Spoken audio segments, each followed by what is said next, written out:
సరే, వంట స్టార్ట్ చేయాలంటే ఫస్ట్ ఏం చేయాలి? ఫస్ట్ పొయ్యి వెలిగించాలి. ఈ గిన్నెలో చేస్తున్నారా?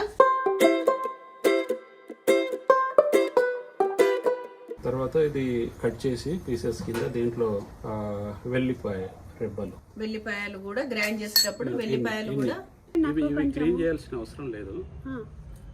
ఇది కొంచెం టేస్ట్ బాగుంటుంది. ఇది యాక్చువల్లీ ½ కేజీ. ఇదంతా ½ కేజీ క్వాంటిటీ కోసం ప్రిపేర్ చేస్తున్నా. జీలకర్ర ఒక 2 స్పూన్స్, మెంతులు, గ్రైండ్ చేసుకున్న ఉల్లిపాయ పేస్ట్ అండ్ వెల్లిపాయ.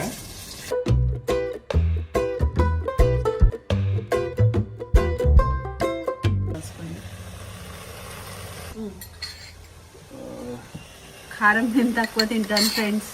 ఇలా కలుపుతూ ఉండాలి. ఇప్పుడు కొంచెం సాల్ట్.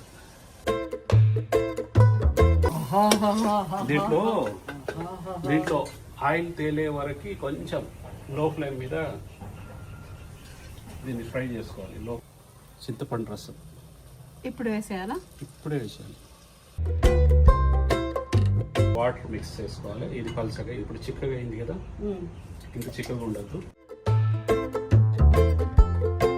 అంటే ముక్క మునిగే వరకు అదే వెయిట్ చేసి మూత అప్పుడు పెట్టుకో.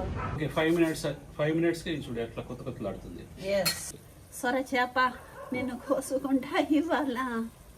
మూత పెట్టేద్దామా? మూత పెట్టేద్దాం. నేను వస్తున్నలో మధ్య మధ్యలో ఏంటంటే జస్ట్ ఇట్లా దాన్ని ఇట్లా కదుపుతూ ఉండాలి. కొంచెం ధనియా పొడి. ఇది నెక్స్ట్ జీలకర్ర మెంతుల పొడి. జీలకర్ర మెంతులని వేడి చేసి గ్రైండ్ చేసిన పౌడర్.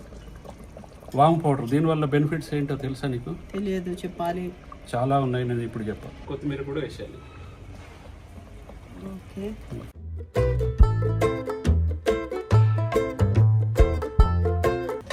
ఇప్పుడు ఒక జస్ట్ 2 or 3 మినిట్సే. చలో చలో ఫినిష్.